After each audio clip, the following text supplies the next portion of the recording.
A very good morning to one and all, my dear children. My dear children, yesterday we started with the chapter Our Life in Society of Civics. In that we have finished 1.1, Why did man feel the need for society? 1.2, The social nature of man. 1.3, Our development. Today we are going to study about what is society.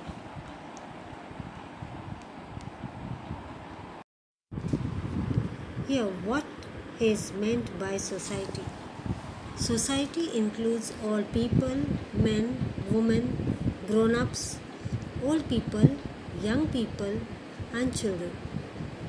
Here it is telling society is taking everyone under one umbrella, like men, women, grown-ups, old people, young children.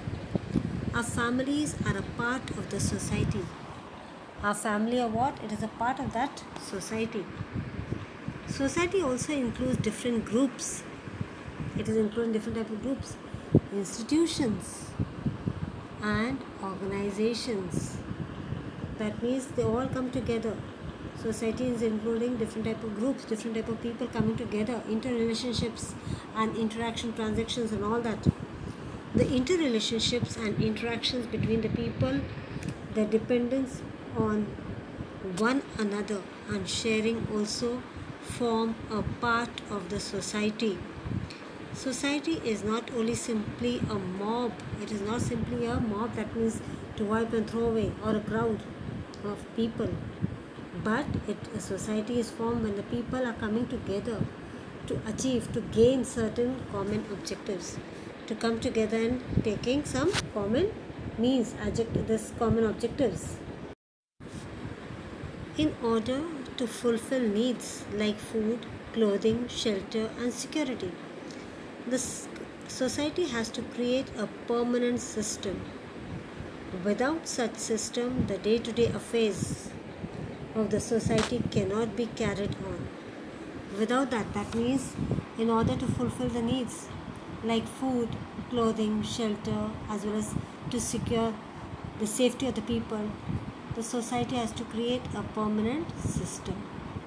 Without such a system, the day-to-day affairs of the society cannot be carried on or moved on. A system is essential for the continued existence of the society.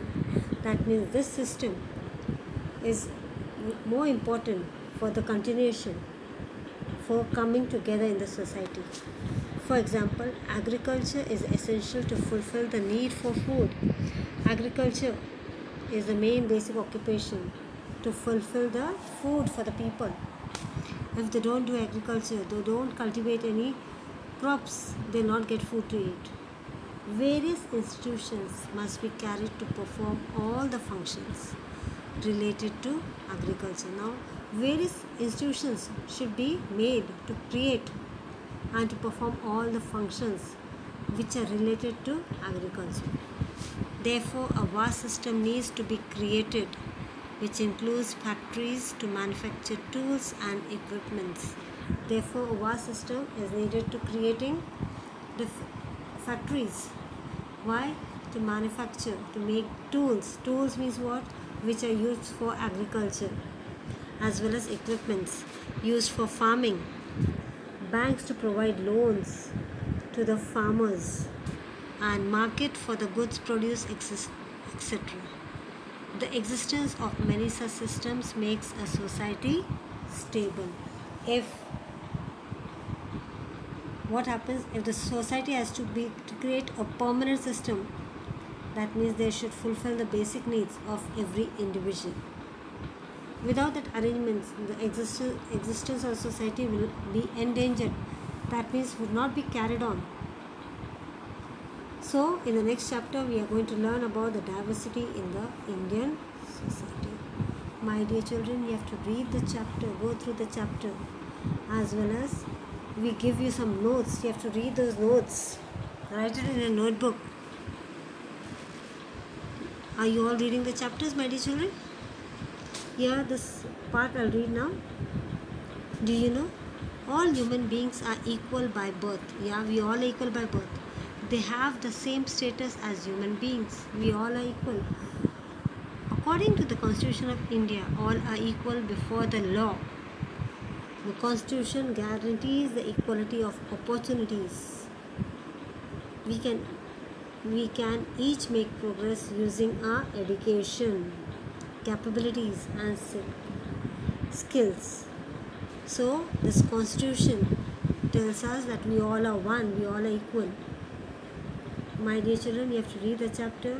I'll give you some worksheet as well as notes. You have to do that in your notebook. Thank you. Have a great day, my dear children.